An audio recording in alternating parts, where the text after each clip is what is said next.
pessoal, sejam muito bem-vindos à minha série mensal onde mostro com 100% de transparência todas as minhas transações financeiras. Fevereiro foi uma autêntica loucura para o meu portfólio, ok? Eu estava mesmo ansioso para vos mostrar quais foram as transações, todas as mexidas. De qualquer das formas, o vídeo da próxima semana vai ser a analisar ao pormenor o meu portfólio e as minhas empresas, ok? Por isso, aproveitem para ativar o sininho e não percam esse vídeo, que vai ser muito importante. Isto porque esta série é sim única e exclusivamente para as transações, entradas e saídas de dinheiro, compras e vendas de empresas. E ao longo do mês de fevereiro, recebi dividendos de 4 empresas diferentes, vendi e saí totalmente de 4 empresas, entrei em uma nova empresa, depositei 740 euros ao longo do mês e passei de 17 para 14 empresas. Uma redução muito significativa de posições. Mas vamos então passar para os dividendos recebidos. A empresa que mais me pagou foi a Realty Income, mais uma vez, a mítica Realty Income, ok? A base do meu portfólio.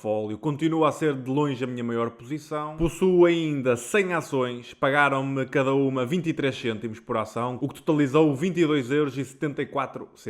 O montante recebido tem diminuído mensalmente por causa da desvalorização do dólar, mas esperamos que isso comece a reinverter em março. Ora bem, estamos então aqui na empresa, como podemos ver desde o início do ano, em quase 2 meses, ela já subiu mais de 17%. Uma valorização completamente ridícula. O dividend yield acabou mesmo por cair abaixo dos 5% por causa desta subida. E claro, se a empresa agora se mantiver aqui à volta dos 60 e muitos dólares, eu vou continuar a ter um dividend yield on cost bem superior ao dividend yield. E claro, a empresa está sempre a aumentar o valor pago por ação e aumentar o dividendo, por isso o meu dividend yield on cost vai sim começar a ter um crescimento porreiro e eu vou conseguir ter uma posição de rendimento passivo incrível para o longo prazo. É lógico que aqui a Realty Income, se continuar a subir o preço, o dividend yield vai deixar de compensar, não é? Porque são empresas que têm crescimentos de fundamentos mais lentos, compensam porque têm rendimentos muito superiores ao das empresas sólidas normais. Vamos ver o que é que vai acontecer. E a segunda empresa que mais me pagou em fevereiro foi a Procter & Gamble. Portanto, passei da minha maior posição para a minha segunda maior posição. Foram 18 ações, cada uma pagou-me cerca de 89 cêntimos, o que deu um valor de 16 euros e 5 cêntimos.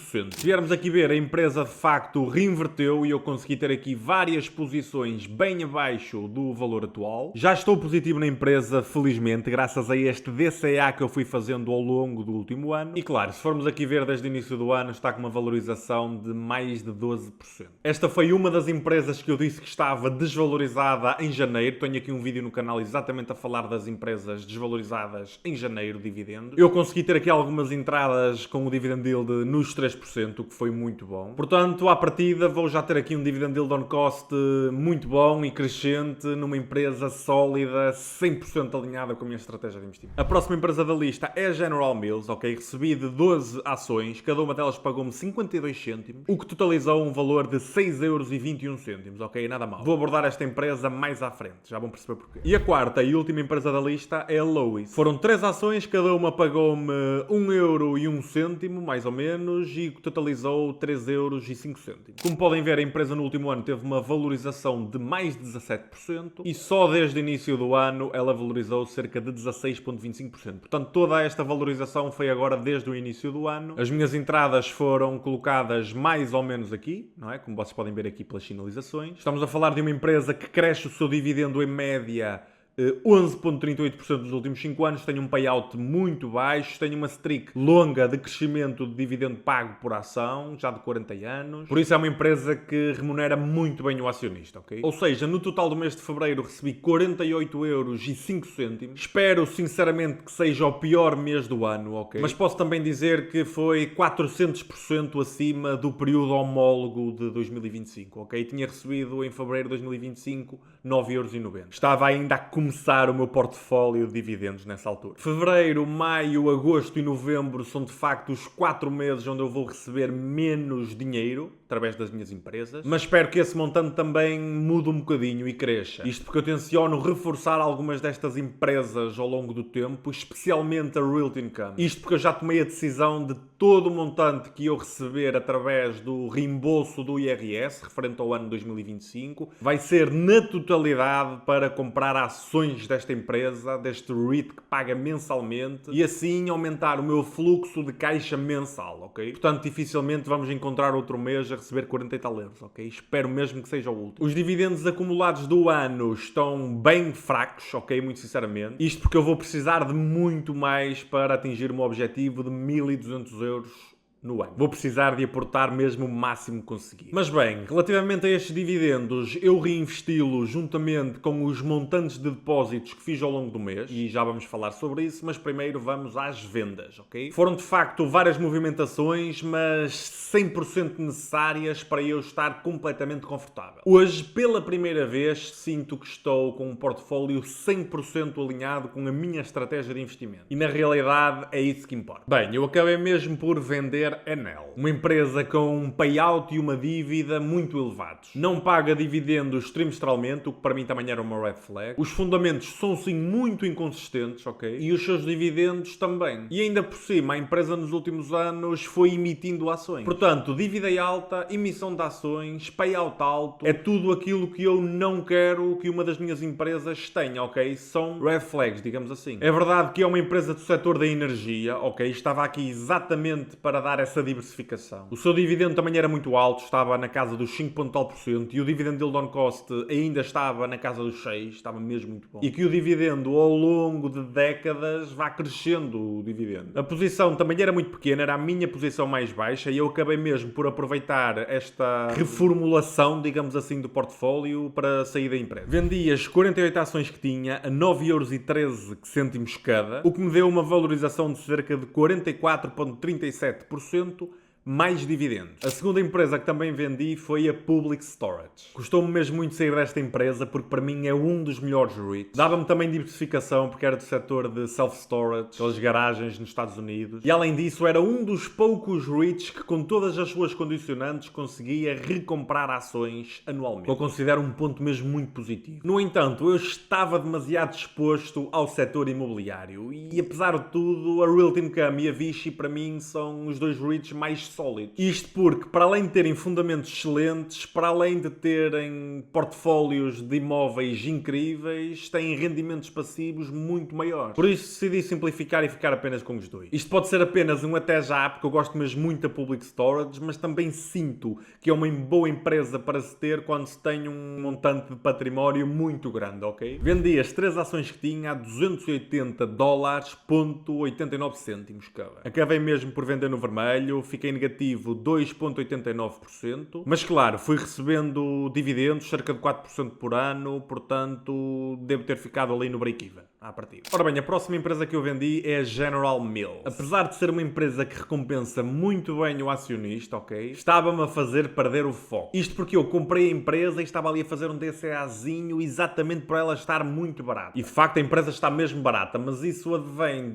dos seus fundamentos terem estado a decair. E claro, as previsões de crescimento nos próximos anos não são as melhores. E independentemente dessa tendência ser invertida ou não, eu sou um dividend investor e eu quero ser sócio das melhores empresas de dividendos. Por isso, para consumo defensivo, eu já sou sócio da Coca-Cola, da Procter & Gamble, da PepsiCo, por exemplo. E essas empresas já têm as melhores marcas do mundo. A General Mills, infelizmente, não tinha esse mote de marca. E claro, fundamentos decrescentes, não tem grandes marcas. Eu não sei até que ponto é que a empresa é um bom hold for life, ok? Não me dá essas garantias. Por isso eu saí, é tão simples quanto isso. Vendi as 12 ações a $44,77. Tive uma rentabilidade negativa de 12,3%, portanto foi uma das ações em que mais perdi dinheiro. Mas claro, temos sempre os dividendos que balançam aqui um bocadinho a situação, mas pá, eu suponho que tenha perdido 9 a 10%.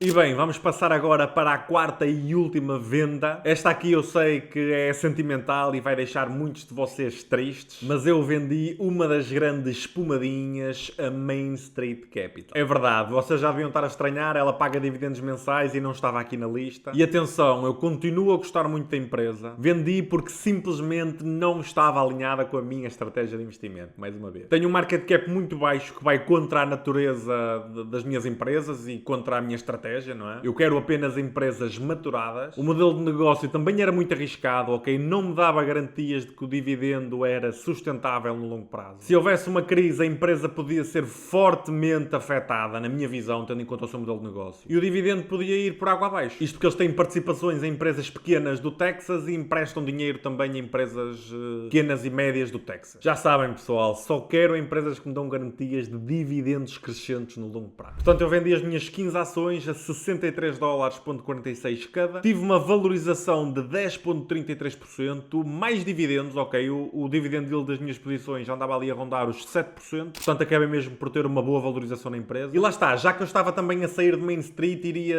perder aqui um bocadinho de diversificação e iria sair a 100% do setor financeiro, algo que eu não queria. Por isso, a posição de Main Street foi exatamente transferida para Visa. E essa é a nova empresa do meu portfólio. Eu vejo a Visa um bocadinho como o ouro das empresas, ok? É uma reserva de valor autêntico. Os fundamentos da empresa são absurdamente bons. Tem margens gigantescas, uma das melhores margens que eu já vi, e parece que o crescimento sequencial da empresa é desenhado por uma régua, a sério. Apesar de tudo, passa a ser a empresa com o dividend yield mais baixo do meu portfólio, ok? Está abaixo de 1%. Mas isso não me incomoda rigorosamente nada. Isto porque acredito que a empresa vai continuar a recomprar muitas ações por ano e aumentar uma boa percentagem do dividendo pago por ação ao longo do tempo. É uma verdadeira posição de dividend growth, na minha visão. Como vocês podem ver, no último ano a empresa desceu cerca de 10%, o que para mim é positivo, porque todos os outros indicadores estão a subir bastante. Lucro por ação a subir 7,5%. Faturação a subir 12,5%. Se viermos aqui aos dividendos, podemos ver que o payout está ali nos 23%, é muito baixo,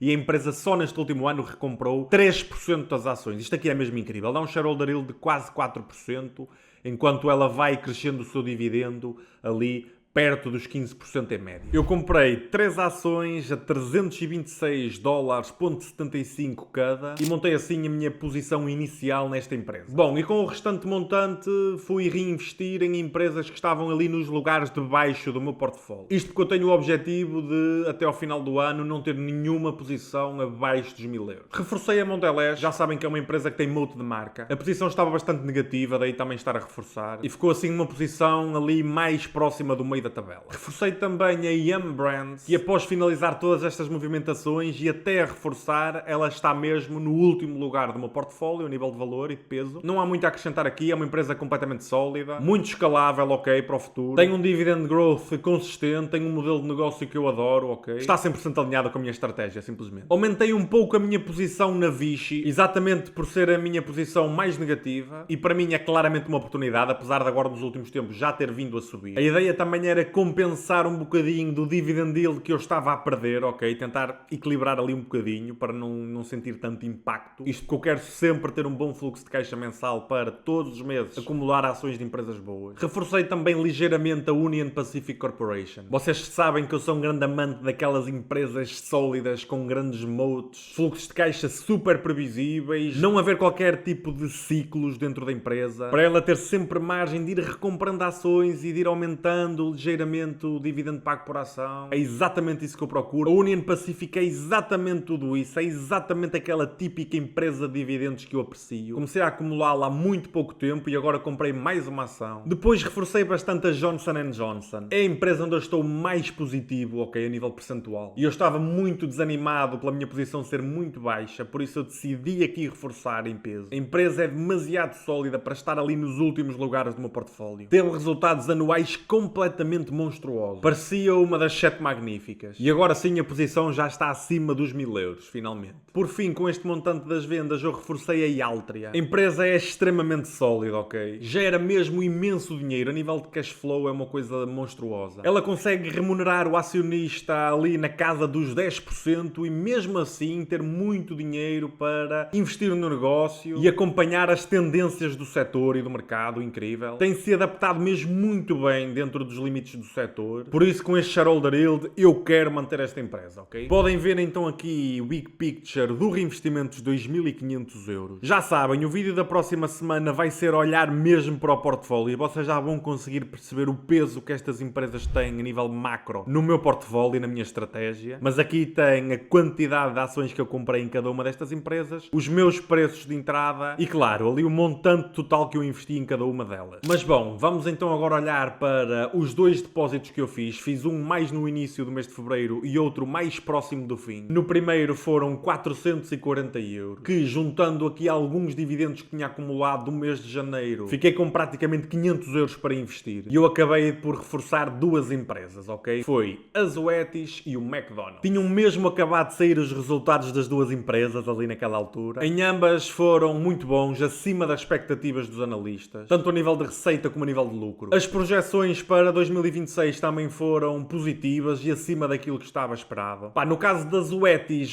isto ainda é mais interessante. A empresa está bastante barata, algo que eu honestamente não consigo perceber neste momento. Tendo em conta os fundamentos, nos últimos 5 anos os fundamentos praticamente dobraram e o preço da ação está igual. A empresa acabou mesmo agora também de anunciar um aumento de 6% do dividendo pago por ação. E lá está, depois dos resultados, o mercado abriu e a ação estava a cair muito, de forma completamente inesperada, pelo menos para mim. E como eu estava com essa liquidez disponível dos 500 euros, eu tive de reforçar. Aproveitei a oportunidade e comprei duas ações da Zoetis a 120 dólares cada. Consegui baixar assim um bocadinho o preço médio de compra da minha posição. Depois acabei também por reforçar o McDonald's com uma ação. Já não comprava ações da empresa mesmo há bastante tempo. Foi simplesmente mais uma acumulaçãozinha numa empresa de que para mim é claramente um hold infinito, ok? Portanto, comprei uma ação a 323 dólares e 33 cêntimos. Para finalizarmos as movimentações do mês, depois consegui depositar mais 300 euros e juntando aos dividendos deste mês, da Realty Income e da Procter & Gamble, por exemplo, acabei por reforçar a empresa Lowe's. Comprei uma ação a 279 dólares.15 e comprei mais duas ações da Mondelez a 59 dólares e 38 cêntimos. Ou seja, com estes 300 euros apenas fiz aqui um DCAzinho em algumas posições que tinha, ok? Aumentar a participação nas empresas ao qual eu sou sócio. É sempre esse o meu objetivo. No caso da Lowe, como eu já vos mostrei agora no início do vídeo, ela tem tido um dividend growth muito bom e a minha posição era de tal maneira pequena que eu tive de a reforçar. E bom, eu encerro assim este vídeo, ok? Mais um vídeo da minha série mensal. Espero que vocês tenham gostado. Foram updates muito importantes no meu portfólio. Eu precisava mesmo de trazer agora este vídeo para poder agora no próximo analisar a 100% o meu portfólio, isto que vocês agora já sabem acerca de todas as transações que fiz. Eu, nos dias em que tomo estas decisões, publico sempre ali no ES Club Plus o racional por detrás delas. Portanto, se vocês querem ter acesso a estes dados on time e às explicações, basta vocês subscreverem o ES Club Plus. O link está na descrição. Eu, inclusive, tinha feito aquelas vendas mesmo no final do mês de janeiro, só que eu já tinha gravado o vídeo mensal de janeiro. Gravei ali uns dias antes dele acabar e depois acabei por tomar esta decisão e foi agora praticamente um mês sem vos poder contar acerca disto. Pelo menos para quem não está no ES Club Plus, não é? Mas lá está. Acima de tudo, saiu do meu portfólio agora o Dividend Value Investing. Saiu também a exposição exagerada à REIT. Entrou a Visa, uma empresa sólida, com fundamentos super crescentes e maturada. Portanto, lá está. Vou deixar o resto das explicações para o próximo vídeo. Eu conto mesmo com a vossa presença no próximo vídeo, porque eu vou olhar de uma forma completamente diferente para o meu portfólio. Vai ser algo parecido com o meu primeiro vídeo aqui do canal, simplesmente com as posições atuais e com o portfólio atual, não é? É lógico que ao longo deste percurso, desde que comecei a fazer vídeos, tenho sim crescido, tenho ganho mais conhecimento e agora consigo ter um portfólio muito mais sólido e a fazer muito mais sentido com o que tinha no início de YouTube. Estamos sim sempre em constante aprendizagem. Portanto, fiquem bem, obrigado por tudo e